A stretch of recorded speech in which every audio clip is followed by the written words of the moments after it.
વલસાડ લોકસભા માટે ભાજપના ઉમેદવારે પ્રચાર પ્રસાર તેજ કર્યા। વલસાડના કપરાડામાં ભાજપના મધ્યસ્થ કાર્યાલયનું ઉદ્ઘાટન કરાયું। કપરાડાના ધારાસભ્ય અને રાજ્યના પૂર્વ મંત્રી જીતુભાઈ ચૌધરીની હાજરીમાં નાના પોંઢામાં ભાજપનું કાર્યાલય શરૂ કરાયું। આ અવસરે ધારાસભ્ય જીતુ ચૌધરીએ ભાજપને જંગી લીડ મળશે અને ધવલ પટેલનો ભવ્ય વિજય થશે તેવો વિશ્વાસ વ્યક્ત કર્યો। આદિવાસી વિસ્તારોમાં ઘરે ઘરે જઈને પ્રચાર માટેની ભાજપે રણનીતિ ઘડી છે, જે મુજબ આદિવાસી વિસ્તારોમાં ચૂંટણી કાર્યાલયો શરૂ થઈ રહ્યા છે। આ વખતે બંને પક્ષો પ્રચારમાં એડી ચોટીનું જોર લગાવી રહ્યા છે। ગામે ગામ જઈ અને મતદારોને રીઝવવાના પ્રયત્નો થઈ રહ્યા છે, ત્યારે પ્રચાર માટે અંતરિયાળ વિસ્તારોમાં પણ ચૂંટણી કાર્યાલય શરૂ થઈ રહ્યા છે। સંપૂર્ણ આદિવાસી વિસ્તાર એવા કપરાડામાં ભાજપના મધ્યસ્થ ચૂંટણી કાર્યાલયનો આરંભ કરાયો। મહત્વપૂર્ણ છે કે વલસાડ બેઠક આદિવાસી બહુમતી ધરાવતી બેઠક છે, જેમાં વલસાડના ધરમપુર અને કપરાડાની સાથે નવસારીના વાંસદા વિધાનસભા અને ડાંગ વિધાનસભાનો સમાવેશ થાય છે, જ્યારે શહેરી વિસ્તારોમાં વલસાડ, વાપી, પારડી અને ઉમરગામનો સમાવેશ થાય છે। જો કે ચૂંટણી વખતે રાજકીય પક્ષો આદિવાસી વિસ્તારોમાં ચૂંટણી પ્રચાર માટે વધારે જોર લગાવે છે। આથી આ વખતે પણ આદિવાસી વિસ્તારોમાં ઘર ઘર જઈ અને પ્રચાર માટે ભાજપે રણનીતિ નક્કી કરી છે, જે મુજબ આદિવાસી વિસ્તારોમાં પણ ચૂંટણી પ્રચાર શરૂ થઈ રહ્યા છે। ચૂંટણી કાર્યાલયના આરંભ વખતે જ ધારાસભ્ય જીતુભાઈ ચૌધરીની સાથે ભાજપના અગ્રણીઓએ આ વખતે આદિવાસી વિસ્તારોમાં ભાજપને જંગી લીડ મળવાનો દાવો કર્યો। ચૂંટણીની મોસમમાં નેતાઓને લાગ્યો ભક્તિનો રંગ, ભાજપના નેતાઓ રાસ રમ્યા। ચૂંટણી દરમિયાન અલગ અલગ અંદાજમાં નેતાઓ તો બહુ જોયા, પરંતુ અમરેલીમાં જે દ્રશ્યો સામે આવ્યા તે ખરેખર અલગ હતા। અમરેલી ચૂંટણીની મોસમમાં નેતાઓને લાગ્યો છે ભક્તિનો રંગ। રાજુલા તાલુકાના કોવાયા ગામમાં ભાગવત સપ્તાહમાં પહોંચ્યા ભાજપ નેતાઓ। કોવાયા ગામના લાખણોત્રા પરિવાર દ્વારા સપ્તાહનું આયોજન કરવામાં આવ્યું, જેમાં ભાજપના ઉમેદવાર ભરત સુતરિયા, ધારાસભ્ય હીરા સોલંકી સહિત નેતાઓએ કથાનું રસપાન કર્યું। ધારાસભ્ય હીરા સોલંકી અહીં સપ્તાહમાં સ્થાનિક લોકો સાથે રાસ રમતા જોવા મળ્યા। ચૂંટણી વચ્ચે ધાર્મિક માહોલ વચ્ચે ધારાસભ્ય હીરા સોલંકી રાસ રમ્યા, તો ભરત સુતરિયા ભક્તિમાં લીન થતા દેખાયા। ભરત સુતરિયાએ કથાકાર જિગ્નેશ દાદાના આશીર્વાદ પણ લીધા। મહત્વનું છે કે અમરેલી ભાજપ ઉમેદવાર ભરત સુતરિયાએ ઉમેદવારી પત્ર રજૂ કરે એ પહેલા અનોખા ઠાઠમાઠમાં દેખાયા હતા। પોતાના વતન જરખિયા ગામે રામજી મંદિર અને મહાદેવજીના દર્શન કર્યા, પરંતુ તેઓની સવારી જેવી તેવી નહોતી। જરખિયા ગામમાં ભરત સુતરિયા બળદગાડામાં બેસી મંદિરે દર્શન કરવા પહોંચ્યા હતા। ભરત સુતરિયાએ વહેલી સવારે માતા પિતાના આશીર્વાદ લીધા હતા અને ત્યારબાદ બળદગાડામાં સવાર થઈને મંદિરે પહોંચ્યા હતા। ગઢડા ગોપીનાથજી મંદિરના ટેમ્પલ બોર્ડની આવતીકાલે યોજાશે ચૂંટણી, પોલીસ બંદોબસ્ત પણ ગોઠવાયો। બોટાદ ગઢડાના ગોપીનાથજી દેવ મંદિરના ટ્રસ્ટના વહીવટના 5 વર્ષ પૂર્ણ થતા ટ્રસ્ટની સ્કીમ મુજબ ટેમ્પલ બોર્ડની ચૂંટણી યોજાશે। આ ચૂંટણી કુલ 6 બેઠકની યોજાવાની છે। આ ચૂંટણીમાં પોલીસ દ્વારા ચુસ્ત પોલીસ બંદોબસ્ત પણ ગોઠવવામાં આવ્યો છે। ટેમ્પલ બોર્ડની ચૂંટણીમાં ત્યાગી, પાર્ષદ અને ગૃહસ્થ વિભાગના આચાર્ય પક્ષ અને દેવ પક્ષના 12 ઉમેદવારો વચ્ચે જંગ જામશે। ગૃહસ્થ વિભાગમાં કુલ 25,000 મતદારો, સાધુ વિભાગમાં કુલ 132 મતદારો અને પાર્ષદ વિભાગમાં કુલ 76 મતદારોનો સમાવેશ થયેલો છે। ગૃહસ્થ વિભાગ માટે લક્ષ્મીવાડી ખાતે 30 મતદાન મથકો ઊભા કરવામાં આવ્યા છે, ત્યારે શાંતિપૂર્ણ માહોલમાં ચૂંટણી યોજાય તે માટે પોલીસનો ચુસ્ત બંદોબસ્ત ગોઠવવામાં આવ્યો છે, જેમાં જિલ્લા પોલીસ વડાના માર્ગદર્શન હેઠળ 5 ડીવાયએસપી, 8 પીઆઈ, 14 પીએસઆઈ, 260 પોલીસ અને 200 જેટલા હોમગાર્ડ જીઆરડી જવાનોનો બંદોબસ્ત ગોઠવાયો છે।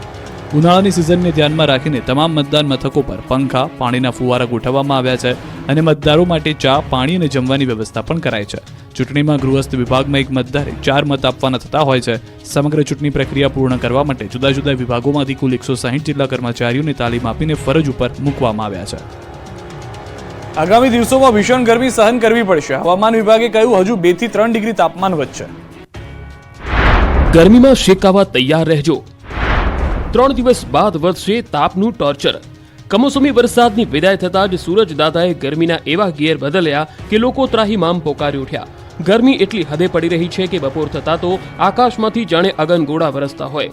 ભીષણ ગરમી વચ્ચે પણ હવામાન વિભાગે આકરી આગાહી કરી। આગામી દિવસો દરમિયાન રાજ્યમાં 2 થી 3 ડિગ્રી તાપમાનમાં વધારો થાય તેવી શક્યતા છે, એટલે કે 3 દિવસ બાદ રાજ્યમાં ગરમીનું જોર વધશે। पवन का दिशा है अभी westerly to north westerly direction में है, लोअर लेवल में, and weather was dry reported during the last 24 hour. No heat wave reported over the region and maximum temperature reported Amreli, which is 40 degree centigrade, and at Ahmedabad it is 39.5 degree centigrade. હવામાન વિભાગે જણાવ્યું કે wind pattern બદલાઈ છે, જેની અસર તાપમાન પર જોવા મળે છે, જેથી આગામી દિવસોમાં ગરમીનું પ્રમાણ વધી શકે છે। જો કે હવામાન વિભાગે હમણાં કમોસમી વરસાદની સંભાવના ન હોવાનું જણાવ્યું। ભર ઉનાળે આણંદના ઉમરેઠમાં પાણીનો પોકાર શરૂ થયો। રહીશો પાણી માટે ચળવળતા જોવા મળ્યા। ઉનાળો આવતા જ રાજ્યના કેટલાક વિસ્તારોમાં આવા દ્રશ્યો જાણે કે સામાન્ય બની ગયા છે. કાળઝાળ ગરમી વચ્ચે ઉમરેઠના લોકો પાણી માટે રીતસરના ચળવળતા દેખાતા. ઉમરેઠની રજનીનગર સોસાયટીમાં રેલવે સ્ટેશન વિસ્તારમાં 3 દિવસથી પાણીનો પોકાર ઉઠ્યો છે. એક તરફ કાળઝાળ ગરમી અને બીજી તરફ પાણીની તંગી. પાલિકાની ચારણી માતા કૂવાની મોટર બળી જતા પાણીની સમસ્યા સર્જાય છે. સતત 3 દિવસથી સોસાયટી અને રેલવે સ્ટેશન વિસ્તારમાં પાણી ન મળતા રહીશો ત્રાહિમામ પોકારી ઉઠ્યા છે. પાણી ન આવતા સ્થાનિકોએ પાલિકાનો સંપર્ક કર્યો ત્યારે ત્યાંથી જાણવા મળ્યું કે મોટર બળી ગઈ હોવાથી પાણી બંધ છે. રિપેરિંગનું કામ ચાલુ છે. સ્થાનિકોની રજૂઆત બાદ ઉમરેઠ રેલવે સ્ટેશન વિસ્તારમાં પાલિકા દ્વારા ટેન્કર દ્વારા પાણી કપાયું હતું, પરંતુ ટેન્કરના દ્રશ્યો જુઓ. પાણી લઈને આવેલું ટેન્કર પણ તકલાદી નીકળ્યું. પાલિકાનું ટેન્કર પણ પાણીનો વેડફાટ કરતું હોય તેવા દ્રશ્યો કેમેરામાં કેદ થયા. ટેન્કરમાંથી પાણી વહી રહ્યું છે. લોકો ઝડપથી પાણી ભરે નહીં તો ટેન્કર ખાલી થઈ જાય તેવી સ્થિતિ દેખાઈ રહી છે. બીજી તરફ તંત્ર કહે છે કે કૂવામાં નવી મોટર ઉતારી કામ ચાલુ કર્યું. એકાદ દિવસમાં પાણીનો પ્રશ્ન હલ થઈ જશે. સુરતમાં કાર્બાઇડ પાવડરથી કેરી પકાવતા વેપારીઓ પર તવાય 50 થી 60 દુકાનોમાં આરોગ્ય વિભાગના દરોડા. ઉનાળામાં કેરી સિઝનની શરૂઆત સાથે જ ફૂડ વિભાગ પણ સતર્ક થયું. સુરત એપીએમસી ફ્રૂટ માર્કેટમાં ભારતના અલગ અલગ ખૂણેથી કેરીઓ વેચાવવા માટે આવવા લાગી છે. કેરીઓ માર્કેટમાં આવતા જ ફૂડ વિભાગ પણ એલર્ટ થયું છે અને કેરીના વિક્રેતાઓને ત્યાં સર્ચ હાથ ધરવામાં આવ્યું હતું. યોગ્ય સુવિધાનો અભાવ હોય તેવા વિક્રેતાઓને ત્યાં દંડાત્મક કાર્યવાહી પણ કરાઈ હતી. સુરત એપીએમસી ફ્રૂટ માર્કેટમાં કેરી આવતા જ કેરી વિક્રેતાઓને ત્યાં દરોડા પાડવામાં આવ્યા. સુરત એપીએમસી માર્કેટમાં આવેલી મહાત્મા ગાંધી ફ્રૂટ માર્કેટમાં દરોડા પાડી કેરીનો જથ્થો તપાસવામાં આવ્યો. લગભગ 50 થી 60 દુકાનોમાં ફૂડ વિભાગે ચેકિંગ કરતા કેરીના વેપારીઓમાં ફફડાટ ફેલાયો. અગાઉ કેરી કાર્બાઇડથી પકવતા હતા, ત્યારબાદ અન્ય એક પાવડર આવ્યો છે જે FSL એપ્રુવ્ડ છે, પરંતુ અમુક વેપારીઓ તેમાં પણ મિલીભગત ચલાવે છે, જેથી ફૂડ વિભાગ દ્વારા તમામ વિક્રેતાઓને ત્યાં સર્ચ હાથ ધરવામાં આવ્યું. અમુક વેપારીઓને ત્યાં યોગ્ય સુવિધા ન હોવાથી તેમને દંડ પણ ફટકારવામાં આવ્યો હતો. સુરત એપીએમસી ફ્રૂટ માર્કેટમાં ભારતના અલગ અલગ ખૂણેથી કેરીઓ આવતી હોય છે. આ કેરી લોકો માટે ખાવાલાયક છે કે કેમ તેને લઈને તપાસ કરવામાં આવી. કેરીની સિઝન દરમિયાન જો કોઈ પણ વેપારી કાર્બાઇડથી કેરી પકવતો ઝડપાશે તો તેમની સામે કાયદાકીય અને દંડાત્મક પગલાં ભરવામાં આવશે. ભયજનક વળાંક પર મુકાયેલા ભૂલ ભરેલા બોર્ડ આખરે હટાવાયા. પંચમહાલના ઘોગંબામાં તંત્ર સફાળું જાગ્યું. અહેવાલ પ્રસારિત કર્યાના અઠવાડિયા બાદ તંત્ર સફાળું જાગ્યું અને રોડ પાસે ભૂલ ભરેલા લખાણોના બોર્ડ હટાવાયા. આ ઘટના પંચમહાલના ઘોગંબા નજીકની છે. અહીં માર્ગ પર એક ભૂલ ભરેલું બોર્ડ લગાવ્યું હતું. ગતિમાં રહો, સલામત રહો એવા સાઇન બોર્ડ મૂકવામાં આવ્યા હતા. જો કે આ બોર્ડ અંગે હવે તંત્ર જાગ્યું અને બોર્ડ હટાવી દીધા. ભૂલ ભરેલા બોર્ડ હટાવીને હવે નવા બોર્ડ મૂકવામાં આવ્યા, જેમાં લખ્યું છે કે સાવધાન, આગળ વળાંક છે, વાહન ધીમે હાંકો. આ બોર્ડ બદલાવી નાખતા કેટલાય વાહન ચાલકોની મૂંઝવણ દૂર થઈ છે. મહત્વનું છે કે અગાઉ ઘોગંબા કાંટુ મુખ્ય માર્ગ ઉપર ગતિમાં રહો, સલામત રહો એવા સાઇન બોર્ડ મૂકવામાં આવ્યા હતા. તેમાં માર્ગ મકાન વિભાગના જવાબદારોની ગંભીર બેદરકારી જોવા મળી. આ વિસ્તારના માલુ અને આકલવા ગામ પાસે છેલ્લા કેટલાક સમયથી આ બોર્ડ મુકાયા હતા, જેથી વાહન ચાલકો મૂંઝાતા હતા. આ બોર્ડ અકસ્માતને રોકવા નહીં પણ અકસ્માતને આમંત્રણ આપતું હોય તેવું લાગતું હતું. આ અંગે તાજેતરમાં જ ન્યૂઝ 18ને અહેવાલ પ્રસારિત કર્યો, જે બાદ તંત્ર સફાળું જાગ્યું અને તાત્કાલિક સુધારા સાથેના સાઇન બોર્ડ લગાવાયા છે. ભૂલવાળા બોર્ડથી વાહન ચાલકો મૂંઝાતા હતા. હવે સાઇન બોર્ડ બદલાતા વાહન ચાલકો પણ ન્યૂઝ 18નો આભાર માની રહ્યા છે. હાઈટેક સટ્ટાનો પોલીસે પર્દાફાશ કર્યો. સુરતમાં 10 લોકો પકડાયા.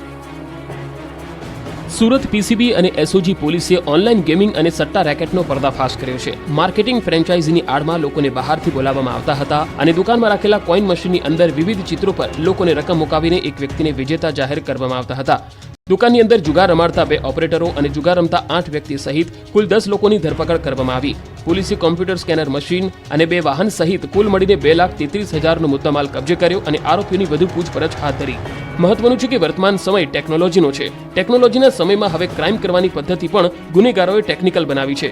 ઓનલાઈન ગેમિંગ અને સટ્ટા રેકેટ પણ હવે અત્યાધુનિક બની રહ્યા છે. સુરત પીસીબી અને એસઓજી પોલીસે બાતમીના આધારે કતારગામ વિસ્તારમાં એક દુકાનમાં દરોડો કર્યો હતો.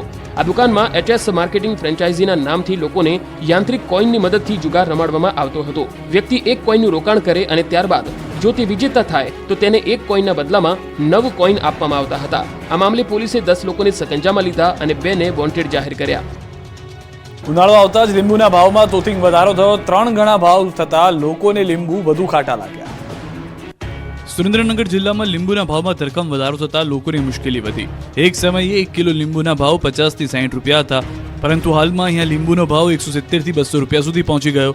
ઉનાળો આવતા જ લીંબુના ભાવમાં 3 ગણો વધારો થયો. બીજી તરફ લીંબુની આવકમાં પણ નોંધપાત્ર ઘટાડો જોવા મળ્યો. લીંબુની આવક 50% સુધી ઘટી ગઈ. વઢવાણ માર્કેટિંગ યાર્ડમાં હાલ દૈનિક 50 મણ જેટલી લીંબુની આવક નોંધાઈ રહી છે.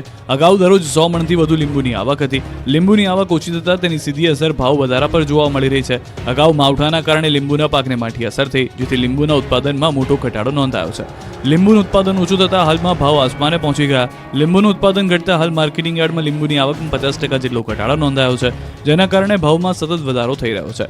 હાલ ધૂમધકતો તાપ પડી રહ્યો છે, ત્યારે ગરમીથી બચવા લોકો લીંબુ પાણી પીતા હોય છે, પરંતુ લોકોને હાલ તડકાથી પણ વધારે લીંબુના ભાવ દજાડી રહ્યા છે. ડોલર સામે રૂપિયો ગગડતા અલંગનો શિપ બ્રેકિંગ ઉદ્યોગ મંદીમાં સપડાયો. જહાજોની સંખ્યામાં ઘટાડો થયો. ભાવનગરના અલંગ શિપ યાર્ડના વેપારીઓ માટે એક સાધો ત્યાં તેર તૂટે જેવી સ્થિતિ સર્જાઈ છે. અલંગ શિપ બ્રેકિંગ ઉદ્યોગ ફરીવાર મંદીમાં સપડાયો છે. ડોલર સામે રૂપિયો ગગડતા તેમજ ઇઝરાયલ ઈરાન વચ્ચે યુદ્ધની અસર અલંગ શિપ બ્રેકિંગ ઉદ્યોગ પર પડી છે. અહીંના ઉદ્યોગને લાંબા સમયથી એક પછી એક પ્રશ્નોનો સામનો કરવો પડી રહ્યો છે. એકદમ નિરાશાજનક પરિસ્થિતિ વચ્ચે જૂન મહિનામાં અલંગ ખાતે જહાજ આવે તેવો સડવડાટ કેશ બાયરો સમક્ષ જોવા મળી રહ્યો છે. પરંતુ ડોલરની અનિશ્ચિતતાએ ઉદ્યોગકારોને વધુ એક વખત થોભો અને રાહ જોવાની નીતિ અપનાવવા પર મજબૂર કરી દીધા. સ્થાનિક સ્ક્રેપ માર્કેટ પણ શિપ બ્રેકિંગ ઉદ્યોગને પરસેવો કરાવી રહી છે. કેન્દ્ર અને રાજ્ય સરકારે શક્યતઃ તમામ સહાયતા શિપ રિસાયકલિંગ ઉદ્યોગને કરી હોવા છતાં આંતરરાષ્ટ્રીય પરિબળો આ ઉદ્યોગની ગાડી પાટે ચડવા દેતી નથી. અનેક પ્રશ્નોથી ઘેરાયેલ અલંગ યાર્ડ માટે એક સાધો ત્યાં તેર તૂટે તેવી સ્થિતિ સર્જાઈ છે. જો કે આંતરરાષ્ટ્રીય શિપિંગ જાયન્ટ MSC દ્વારા તેઓના જૂના 45 જહાજો આ વર્ષ દરમિયાન ભંગાણ અર્થે વેચવા માટે મોકલવાની યોજના છે અને તેના માટે દસ્તાવેજીકરણ, સંભવિત જહાજોની યાદી સહિતની હિલચાલ કેશ બાયરોમાં પણ ચાલી રહી છે. પણ ડોલર સામે રૂપિયો ગગડતા અને હાલની વૈશ્વિક સ્થિતિને જોતા વધુ રાહ જોવી પડી શકે છે. અંતરિયાળ વિસ્તારની એક એવી સ્કૂલ જેમાં બાળકો શાળા વગર જ અભ્યાસ કરે છે, કેમ કે શાળામાં ઓરડા જ નથી.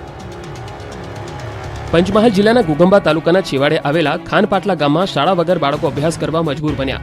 ગામમાં પ્રાથમિક શાળા તો છે પણ ઓરડા જ નથી. શાળામાં ધોરણ 1 થી 8ના 435 બાળકો અભ્યાસ કરે છે, પણ તેમને બેસાડવા માટે છત ન હોવાથી બાજુમાં આવેલા રહેણાંક મકાન, ગ્રામ પંચાયત અને સમાજની વાડીમાં શાળા ચાલી રહી છે.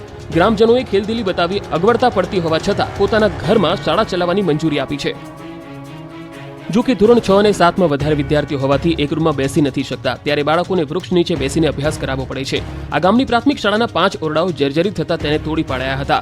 નવી શાળા માટે પાયા તો નખાયા, પણ છેલ્લા 1.5 વર્ષથી ઓરડા નથી બન્યા. કોન્ટ્રાક્ટરે નવા ઓરડા માટે પાયાનું કામ કરી નાખ્યું છે, પણ કયા કારણોસર ઓરડાનું નિર્માણ નથી કરાયું તે ગ્રામજનો નથી જાણતા. સ્થાનિકોનું કહેવું છે કે તેઓ ગાંધીનગર સુધી રજૂઆત કરી ચૂક્યા છે, પણ શાળાના ઓરડાની કામગીરી નથી થઈ રહી. ત્યારે રોષે ભરાયેલા લોકોએ નવી શાળા ન બને તો ધરણા પ્રદર્શન અને ચૂંટણી બહિષ્કાર સુધીની ચીમકી આપી છે. વાલીઓનો આરોપ છે કે કાળઝાળ ગરમીમાં પંખાની સુવિધા ન હોવાથી બાળકો ગરમીમાં પરીક્ષા આપવા મજબૂર છે, જેથી બાળકોની માનસિક સ્થિતિ પર અસર પડી રહી છે. બાળકોને આપવામાં આવતું મધ્યાહન ભોજન પણ વૃક્ષ નીચે બેસીને જમવા મજબૂર છે. શિક્ષકો પણ પોતાના ફરજના ભાગરૂપે તમામ શૈક્ષણિક કામગીરી કરી રહ્યા છે. ત્યારે વહેલી તકે નવી શાળાનું નિર્માણ થાય તેવી આચાર્ય સાથે ગ્રામજનોની પણ માંગ છે. વડોદરા ટ્રાફિક પોલીસને હવે નહીં લાગે ગરમી, એસી હેલ્મેટ પહેરીને નોકરી કરશે. ગુજરાતમાં હવે દિવસે ને દિવસે ઉનાળામાં આકરી ગરમી પડી રહી છે. એવામાં કેટલાક લોકોની ડ્યુટી એવી હોય તો તેઓને તડકામાં પણ બહાર નીકળવું પડે છે. ત્યારે ગમે તે મોસમમાં 4 રસ્તા પર ઊભા રહીને ફરજ બજાવતા ટ્રાફિક જવાનો માટે પોલીસે મોટું પગલું ભર્યું છે. વડોદરા ટ્રાફિક પોલીસ દ્વારા શહેરમાં ટ્રાફિક પોલીસ જવાનોને અસહ્ય ગરમીમાં ફરજ બજાવી શકે તે માટે એસી હેલ્મેટ આપવામાં આવ્યા. હાલ શહેરમાં કેટલીક જગ્યાએ આ હેલ્મેટ પહેરીને વિવિધ ટ્રાફિક જંકશન પર ટ્રાફિક જવાનો ફરજ બજાવી રહ્યા છે. ધૂમધકતા તાપ અને ગરમીથી બચાવવા વડોદરામાં ટ્રાફિક પોલીસ કર્મચારીઓ માટે આ વિશેષ વ્યવસ્થા કરાઈ. ઉનાળામાં ટ્રાફિક પોલીસ કર્મચારીઓની ક્ષમતા વધારવા એસીવાળા હેલ્મેટનું વિતરણ કરવામાં આવ્યું. વડોદરા પોલીસે ખાનગી સંસ્થાની મદદથી 500થી વધુ જવાનોને એસીવાળા હેલ્મેટ ફાળવ્યા છે. આ હેલ્મેટને એક વખત ચાર્જ કર્યા પછી લગભગ 7 થી 8 કલાક ઠંડક પૂરી પાડે છે.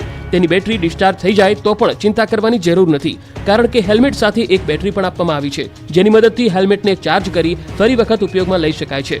આગામી સમયમાં વધુમાં વધુ ટ્રાફિક પોલીસના જવાનોને એસી હેલ્મેટનું વિતરણ કરવાનો શહેર પોલીસનો પ્રયાસ રહેશે. મરચાની સિઝનમાં ગ્રાહકો ન મળતા વેપારીઓ પરેશાન. મોરબી પંથકમાં મરચા વેચતા વેપારીઓ મૂંઝવણમાં મુકાયા. ઉનાળો આવતા જ મરી મસાલાની સિઝન શરૂ થાય છે અને સાથે જ મસાલાઓ વેચતા વેપારીઓમાં ધમધમાટ શરૂ થઈ જાય છે. ખાસ કરીને સૌરાષ્ટ્રમાં ગૃહિણીઓ અત્યારના સમયમાં 12 મહિનામાં મસાલાઓનો સંગ્રહ કરતી હોય છે, ત્યારે મરી મસાલાના વેપારીઓ સારી એવી કમાણી પણ કરી લે છે. જો કે આ વખતે લાલ મરચાના ભાવમાં ઘટાડો થયો હોવા છતાં વેપારીઓને પૂરતા ગ્રાહકો નથી મળી રહ્યા. સૌથી જરૂરી લાલ મરચાની ગણના થાય છે. જો કે આ વર્ષે મરતા ભાવમાં નોંધપાત્ર ઘટાડો જોવા મળ્યો છે. મોરબીમાં બહાર ગામથી લાલ મરચા વેચવા લોકો આવે છે, પરંતુ વેપારીઓને પૂરતા ગ્રાહકો મળતા નથી અને આખો દિવસ ગ્રાહકોની રાહમાં જ નીકળી જાય છે. ઓછી ગ્રાહકી થતા મરચાના વેપારીઓ મૂંઝવણમાં મુકાયા છે. બીજી તરફ ગૃહિણીઓ કહી રહી છે કે ગત વર્ષની સરખામણીએ આ વર્ષે પણ મરચાના ભાવમાં જરા પણ ઘટાડો નથી થયો. કચ્છમાંથી મળ્યા મહાકાય સાપના અવશેષો. પાંદરો પાસેની લિગ્નાઇટ ખાણમાં અત્યાર સુધીના સૌથી મોટા સાપના અવશેષો મળી આવ્યાનો દાવો. સાપના અવશેષો મળી આવ્યા છે. તેની લંબાઈ 49 ફૂટ એટલે કે 15 મીટર સુધીની છે અને આ અવશેષો 47 મિલિયન વર્ષો પહેલાના હોવાનું માનવામાં આવી રહ્યું છે. સાપની કરોડરજ્જુના 27 જેટલા અવશેષો બહાર કાઢવામાં આવ્યા અને તેને વાસુકી ઇન્ડિક્સ નામ આપવામાં આવ્યું. ઓડિશાની રૂરકી આઈઆઈટીના 2 નિષ્ણાત સંશોધકો દ્વારા કચ્છના પાંદરોમાં લિગ્નાઇટ ખાણમાંથી વાસુકીના અવશેષો મળ્યા હોવાનું જાહેર કરતું એક સંશોધન સાયન્સ જનરલ સાયન્ટિફિક રિપોર્ટ્સમાં પ્રગટ કરવામાં આવતા સમગ્ર વિશ્વનું આ બાબતે ધ્યાન ખેંચાયું છે. આ બંને પેલિયોન્ટોલોજિસ્ટ ભૂતકાળમાં નામશેષ થઈ ગયેલી સજીવ સૃષ્ટિના અશ્મિઓને ખોદકામ કરીને શોધી તેનું વૈજ્ઞાનિક ઢબે પરીક્ષણ કરી લાખો કરોડો વર્ષ પૂર્વે કેવા પ્રકારની સજીવ સૃષ્ટિ વિકસેલી હશે તેનો અભ્યાસ કરે છે. આ અંગે કચ્છ યુનિવર્સિટીના અર્થ એન્ડ એન્વાયરમેન્ટ સાયન્સ વિભાગના હેડ ડોક્ટર સુભાષ ભંડારીએ જણાવ્યું કે વર્ષ 2005માં દેવાજીત દત્તા અને સુનિલ બાજપાઈને કચ્છના પાનધ્રો લિગ્નાઇટ ખાણમાંથી તેમને વાસુકી નાગના 27 જેટલા અવશેષ કરોડરજ્જુના મળી આવ્યા છે. આ અવશેષોનો વૈજ્ઞાનિક અભ્યાસ કરતા તેઓ એ તારણ પર આવ્યા છે કે આ અવશેષો અંદાજે 47 મિલિયન વર્ષ અગાઉ પૃથ્વી પર વિચરતા મહાકાય વાસુકી સાપના હોવાનું સામે આવ્યું છે. વાસુકી સાપ કદમાં એટલું મોટું છે કે તે વર્ષ 2009માં કોલંબિયામાં કોલસાની ખાણમાંથી મળી આવેલા ટીટનોબોઆ નામના બીજા વિશાળ ઐતિહાસિક સાપને ટક્કર આપે છે. દ્વારકામાં ઠાકોરજીનો લગ્નોત્સવ યોજાયો. વિવાહ ઉત્સવમાં ભક્તોનું ઘોડાપૂર ઉમટ્યું. દેવભૂમિ દ્વારકા ખાતે દ્વારકાધીશ અને રૂક્ષ્મણીજીના વિવાહ ઉત્સવની ધામધૂમપૂર્વક ઉજવણી કરવામાં આવી, જેમાં હજારોની સંખ્યામાં શ્રદ્ધાળુઓએ લહાવો લીધો હતો. વિવાહ મહોત્સવના પ્રથમ દિવસે સાંજીના ગીત તથા સંગીત સંધ્યા યોજવામાં આવી હતી, તો બીજા દિવસે સવારે રૂક્ષ્મણીજી મંદિર ખાતે ગણેશ સ્થાપન બાદ ગ્રહ શાંતિ અગિયારીની વિધિ કરવામાં આવી. ત્યારબાદ રૂક્ષ્મણીજીની આરતી સમયે 56 ભોગનો ભવ્ય મનોરથ યોજવામાં આવ્યો હતો. સાથે જગત મંદિર ખાતે પણ શૃંગાર આરતી સમયે શ્રીજીને 56 ભોગ મનોરથ ધરાવવામાં આવ્યો, જેનો ભાવિક ભક્તો અને નગરજનોએ લહાવો લીધો હતો. જગતના નાથના લગ્નોત્સવને લઈને દ્વારકાનું વાતાવરણ ભક્તિમય બન્યું હતું. તો મંદિર પટાંગણમાં સાંજના સમયે ઠાકોરજી અને રૂક્ષ્મણીજીના શાસ્ત્રોક્ત મંત્રોચ્ચાર વચ્ચે લગ્ન યોજાયા હતા. બ્રાહ્મણો દ્વારા કરવામાં આવેલ મંત્રોચ્ચારથી મંદિર પટાંગણનું વાતાવરણ ભક્તિમય અને દિવ્ય બન્યું હતું. રશિયા અને યુક્રેનના યુદ્ધની માઠી અસર પડતા હીરા ઉદ્યોગમાં ભારે મંદી વર્તાય છે, જેથી સુરત બાદ ભાવનગરમાં પણ હીરાના ઉદ્યોગને મોટો ફટકો પડ્યો છે. હીરાના ઉદ્યોગમાં મંદી આવતા જાણે કે ઉદ્યોગ પર ગ્રહણ લાગ્યું હોય તેમ વેપાર ધંધો પડી ભાંગ્યો છે. તો બીજી તરફ હીરાના વેપારીઓ જણાવી રહ્યા છે કે લાંબા સમયથી ચાલી રહેલા યુદ્ધની ખરાબ અસર નાના કારખાના ધરાવતા વેપારીઓને વધુ થઈ છે. રત્ન કલાકારોને રોજીરોટી માટે રચડવું પડે તેવી સ્થિતિ સર્જાય છે. ઇઝરાયલ યુદ્ધના લીધે હીરા ઉદ્યોગમાં મોટા પાયે બેરોજગારી વધી શકે છે. લોકસભાની ચૂંટણી નજીક આવી રહી છે, ત્યારે મતદારોને રીઝવવા માટે ઉમેદવારો અવનવા કિમિયાઓ અજમાવતા હોય છે. ત્યારે મહેસાણાના ચિત્રોડીપુરા ગામનો એક વિડીયો વાયરલ થઈ રહ્યો છે, જેમાં અજીતસિંહ બારડે ગ્રામજનો પાસે કોંગ્રેસના ઉમેદવારને મત આપવા માટે સંકલ્પ લેવડાવ્યા. તમામ સગા સંબંધીઓ અને પરિવારના મત કોંગ્રેસના ઉમેદવાર રામજી ઠાકોરને આપવાનો સંકલ્પ લેવડાવ્યા રહ્યા હોય તેવો વિડીયો વાયરલ થયો. અગાઉ વિસનગરના વાલમ ગામના ઠાકોર સમાજ દ્વારા સોગંદ લેવડાવવાનો એક વિડીયો પણ વાયરલ થયો હતો. મહત્વનું છે કે ગુજરાતમાં લોકસભા અને વિધાનસભાની પેટા ચૂંટણીના ઢોલ ઢબુકી રહ્યા છે, ત્યારે મહેસાણા બેઠક પર કોંગ્રેસે રામજી ઠાકોર અને ભાજપે હીરાભાઈ પટેલની ટિકિટ આપી હતી. આ તરફ સુરેન્દ્રનગર લોકસભા બેઠકના કોંગ્રેસના ઉમેદવાર ઋત્વિક મકવાણાનો વિડીયો વાયરલ થઈ રહ્યો છે. તેઓ